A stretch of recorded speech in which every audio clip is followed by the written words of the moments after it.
Hello friends, welcome to exam alert YouTube channel. Exam alert YouTube চ্যানেলে সকলকে স্বাগত জানাই।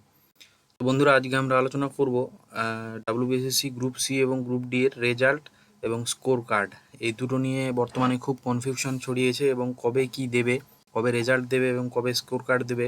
তো সেই বিষয়টা নিয়ে কিন্তু পুরোটা একটা বিভ্রান্তের মধ্যে সকলে রয়েছে। তো আজকে আমরা সেই জিনিসটা দেখব, ঠিক আছে। অনেকে বলছে এখন শুধু স্কোর কার্ড দেবে, অনেকে বলছে যে রেজাল্টও দিয়ে দেবে, তাহলে ইন্টারভিউ কবে হবে, এই সমস্ত বিষয়গুলোও আমরা আজকে দেখব, ঠিক আছে। এবং সর্বশেষে দেখব যে কমিশনের তরফ থেকে কি জানানো হচ্ছে। অ্যাকচুয়ালি যেটা কমিশন বলবে সেটাই তো শেষ কথা, তো কমিশন কি জানাচ্ছে, তো সেই জিনিসটাও আমরা কিন্তু আজকে আলোচনা করব। তো তোমরা ভিডিওটা প্রথম থেকে শেষ অবধি দেখো, তাহলে কিন্তু তোমরা সমস্ত কিছু ক্লিয়ার হয়ে যাবে তোমাদের কাছে, ঠিক আছে। তো এই সমস্ত নিয়ে আমরা আজকে বিস্তারিত আলোচনা করবো এবং তোমরা চাইলে ইন্টারভিউ এবং টাইপিংয়ের যে ফ্রি গ্রুপ সেটাতে কিন্তু তোমরা জয়েন হতে পারো। টেলিগ্রামেটা আমি লিঙ্ক ডিসক্রিপশানে দিয়ে দিয়েছি, বোঝা গেল। তো চলো আমরা আজকে এটার বিস্তারিত আলোচনা করে নিই, এবং তোমরা কিন্তু চ্যানেলটা সাবস্ক্রাইব করে দেবে। তো দেখো, সবার প্রথমে যদি আমরা বলি যে গ্রুপ সি এবং গ্রুপ ডির রেজাল্ট কবে দেবে, প্রথমে আসি রেজাল্ট কবে দেবে। দেখো, রেজাল্ট কমিশন কিছুদিন আগে জানিয়েছিল যে কমিশনের যে চেয়ারপারসন শ্রী শ্রী সিদ্ধার্থ মজুমদার স্যার, তিনি জানিয়েছিলেন যে অ্যান্সার স্ক্রিপ্ট কিন্তু এখনও ইভ্যালুয়েশন হচ্ছে, মানে এখনও অ্যান্সার স্ক্রিপ্ট যেটা সেটা দেখা হচ্ছে, মানে ওএমআরগুলো, এবং বহুত যেহেতু ক্যান্ডিডেট আছে, অনেক ক্যান্ডিডেট, সেই জন্য কিন্তু একটু সময় লাগবে। তো তার মতে কিন্তু বলেছে যে unlikely to B announced before July, বোঝা গেল।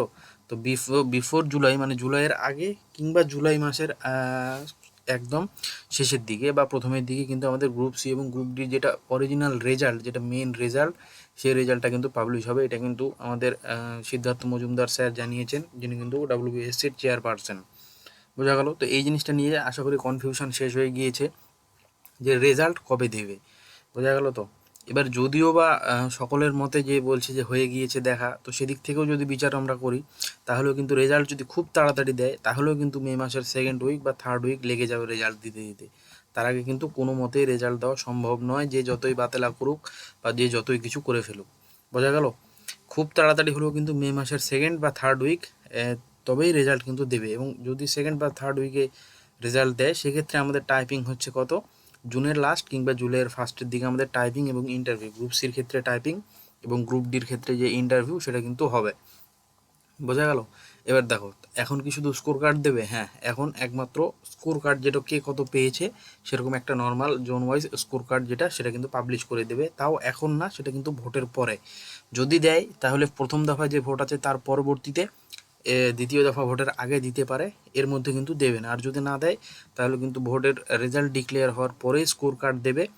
এবং যেটা বলেছিল স্যার যে জুলাই, সেই জুলাই কিন্তু গিয়ে রেজাল্টটা দেবে, বোঝা গেল। তাহলে রেজাল্ট আমাদের কবে দিচ্ছে? রেজাল্ট কিন্তু খুব যদি দেরি হয় তাহলে সেক্ষেত্রে আমাদের দেখলাম জুলাই, আর যদি দেরি না হয়, তাড়াতাড়ি যদি দিতে যায়, সেক্ষেত্রে আমরা দেখলাম যে মে মাস, মিনিমাম মে মাসের সেকেন্ড উইক বা থার্ড উইকের দিকে কিন্তু আমরা রেজাল্টটা পাচ্ছি, বোঝা গেল।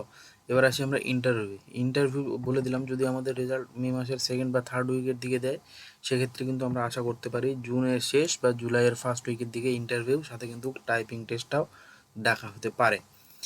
তো কমিশনের তরফ থেকে এটাই জানানো হয়েছে। তো সকলে কিন্তু চারিদিকে যত রকম কথাবার্তা শুনছো, সেগুলোতে বিশ্বাস খুব একটা করবে না, নিজের মতো প্রিপারেশান নিতে থাকো। দেখো, এক্সাম দেওয়ার কাজ, এক্সাম তোমরা দিয়ে দিয়েছো, এবার পুরোপুরি কিন্তু সেটা কমিশনের উপর নির্ভর করছে, কখন দেবেন, কখন কি করবে, ঠিক আছে। এগুলো তো খুব জটিল প্রসেস, তো এই প্রসেসে একটু সময় লাগবেই। আর তার মধ্যে পশ্চিমবঙ্গের অবস্থা তোমরা জানোই, এদের একটু সময় মানে অনেক সময়। তো সেক্ষেত্রে খুব বেশি অবাক হওয়ার কিছু নেই এবং খুব বেশি জলঘোলা করার কিছু নেই। সকলে নিজের মতো প্রিপারেশান নিতে থাকো, কবে কি হচ্ছে দেখা যাক। এবং সামনে যেগুলো এক্সাম আছে সেন্ট্রালের, সেই সব এক্সামের দিকেই ফোকাস করাটা আমার মতে বেটার। তো তোমরা তোমাদের মূল্যবান মতামত কমেন্ট করে জানাতে পারো, এবং তোমরা কিছু সাজেশন থাকলে সেটাও দিতে পারো, তোমাদের যা বক্তব্য তোমরা জানাও। এবং যেটা আমি বলার, সেটা কিন্তু ক্লিয়ার করে দিলাম যে গ্রুপ সি এবং গ্রুপ ডির রেজাল্ট মে মাসের আগে কোনো মতেই সম্ভব নয়, সেটা মের সেকেন্ড উইক বা থার্ড উইকের আগে কোনো মতেই সম্ভব নয়, যদি তাড়াতাড়ি দেয়। আর যদি অ্যাজ ইউজুয়াল যেটা দেয়, যেটা সিদ্ধার্থ মজুমদার স্যার জানিয়েছেন, সেক্ষেত্রে কিন্তু আমরা দেখব যে সেটা জুলাই, মোটামুটি জুলাই হয়ে যাবে, ঠিক আছে। তো সকলকে ধন্যবাদ ভিডিওটা দেখার জন্য। সকলে কিন্তু সাবস্ক্রাইব করো, এর পরবর্তীতে আমরা এই সমস্ত আপডেট নিয়ে ভিডিও নিয়ে আসতেই থাকবো। ধন্যবাদ।